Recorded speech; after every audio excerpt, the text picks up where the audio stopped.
We're here with Charles Ruggiero talking about his new release, Boom Bang, Boom Bang, available on the Rondette Jazz record label. So Charles, can you tell us why you made this record?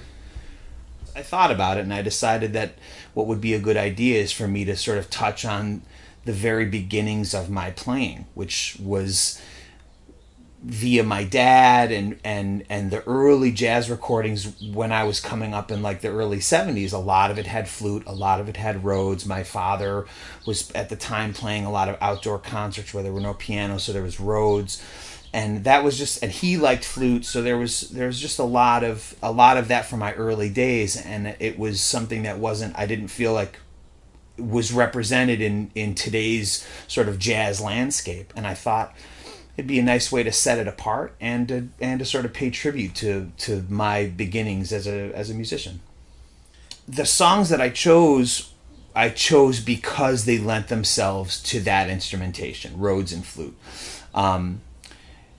Ian, Jeremy, and Al Street, Jeremy Menecia and Al Street are all great friends of mine that I've recorded with many times over the years, and they're all my favorite songwriters, you know. And so I wanted to represent each of them personally, and so I just sort of picked my favorite songs of theirs that I thought would work in the instrumentation of Rhodes and flute. And then Peter Bernstein is just like, I've just always been a huge fan of his. He's my favorite improviser, and that song "Little Green Men" is just a song that I just love playing. I like the blues, and it's a great melody, and I felt like it worked again in the instrumentation. The one step is a pure tribute to Chick Corea and Steve Gadd, again, two of my really early influences. And you know, and that record, the record Chick Corea Friends, which that song is from, was really instrumental for me in my coming up, and that's just a song I've always wanted to play. I've never played it before. The first rehearsal that we did for the record was the first time I ever played that tune live. I'm a Broken Heart is a song by one of my favorite current bands, The Bird and the Bee, and originally I wanted to actually do an entire record of their music, and but as I was starting to put the project together, there was so much material that I wanted to do that I figured it would be better to touch a little bit of everything and then maybe save the Bird and the Bee thing for another time. And I felt like Hillary did a great job. Her and I are longtime friends, Hillary Gardner and I, and we have a shared love for that band, and so she was the perfect choice to have come in and sing, and I think she did a fantastic job. As far as the personnel goes, the reason I chose these guys, it was really a no-brainer for me. It was these are guys that I've recorded with and played with over the years, and when the sort of the product has my name on it, what's important to me is that there's a familiar feeling and a familial feeling between the members of the band.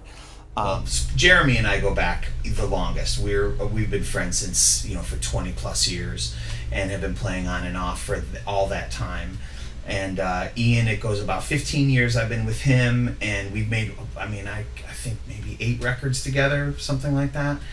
And Barack too. They're all just they're the first time I ever played with Barack, it was, we couldn't stop laughing.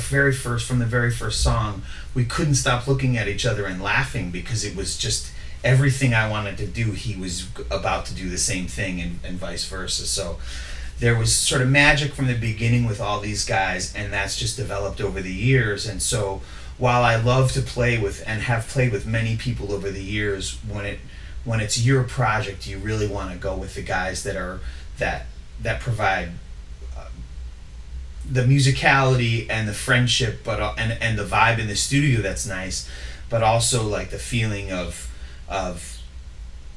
there's a safety net feeling when you play with them, and that was important to me to have on my first project, you know, and more than likely every project to follow. Like I said, Bluey knows how to record me because we've done so many records, so the speed and ease with which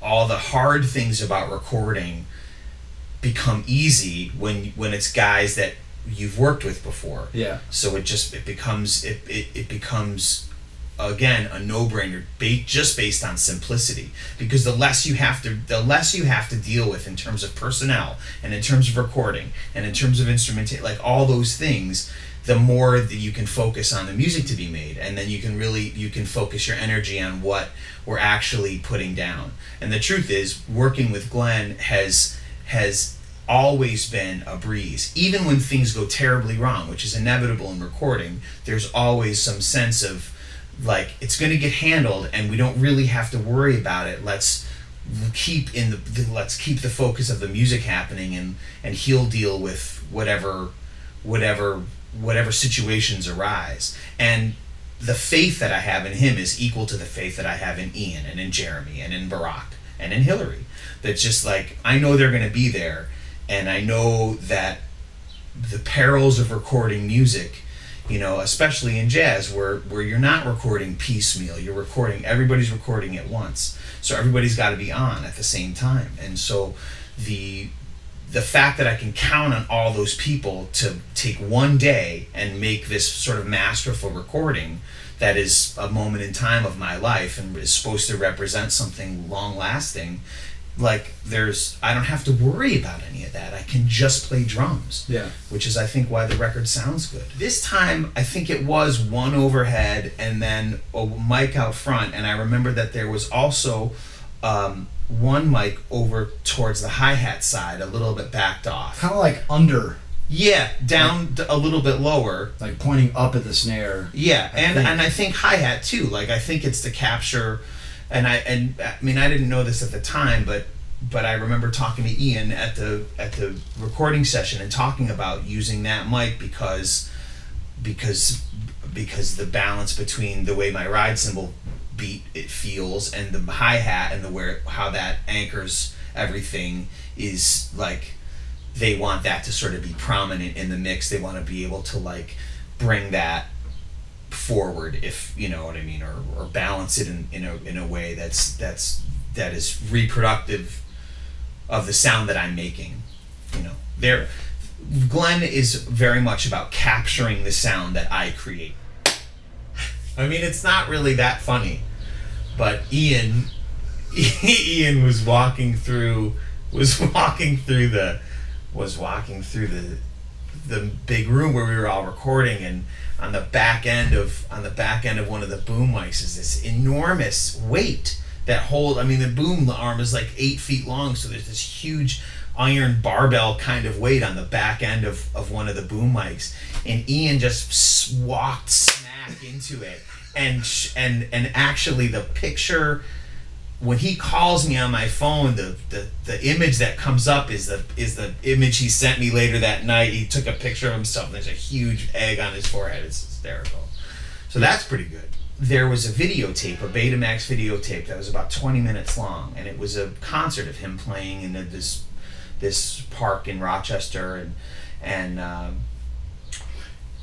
on this video, there's Barry Kiner is playing Fender Rhodes, and it's an outdoor concert, and this guy Bruce Mills was playing flute, and there's a couple tenor players and an alto player on the record too, Joe Romano and Joe Cozzato, and the Vitale brothers are on it, and it was really, that was kind of my surrogate father, was watching this videotape. I'd come home from school every day and I would watch my father play on this tape, and it was really meaningful to me, and I learned a lot about how to play, and I emulated a lot of what was going on in that video. And it's 20 minutes, so I'd watch it 3 times a day, and I knew every nook and cranny, even where the tracking of the video would get funny. Like, I just knew every iota of it. And there's a moment on the record where this guy's playing flute, he's playing his ass off, and my father's playing so much shit behind him. He's just playing so much drums, and this guy's just like playing. You don't think of that. You don't think of somebody like burning it down on flute, you know.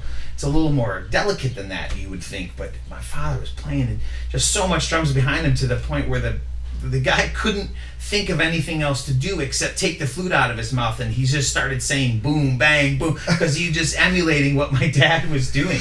And I used to laugh. I mean, as a kid, I thought it was the funniest thing. Like, I didn't really understand the depth of it at that point. I just thought it was funny. and my friends and I would joke about it, and as the record was starting to come together, and I was starting to get new ideas like the instrumentation and some of the song choices and some of this stuff, it occurred to me that like it's a drummer's record. It should have it should have something to do with, it should have in its title something to do with drumming, and it all kind of culminated to the point where I felt like it just seemed to be appropriate to name the record that, and to signify that it's a drummer's record, and to sort of quietly pay homage to the fact that even though my dad was not my teacher, I learned so much from just watching him play, and that video specifically was instrumental in my development as a musician. And so it's sort of fitting that my first record in a way is a tribute without being a flat out tribute, but also I do also get the sense that I'm putting that to bed. I get to be my own drummer now. I don't have to, not so much in the footsteps anymore. I should do something that is not just run of the mill, like, hey, let's play some songs. Right. You know what I mean? Like let's like I have the opportunity to make a statement about a thing. And what's the most important thing I can think of? Well, it's this thing that formed me. Shut, you're talking.